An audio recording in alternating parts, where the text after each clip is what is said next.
Hi guys, today we talk about how can you add headline on your LinkedIn Learning app. We go to figure out the solution or know how you can do that on your app.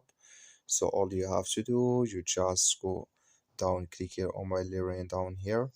When you click on it, it's going to take you to this list here.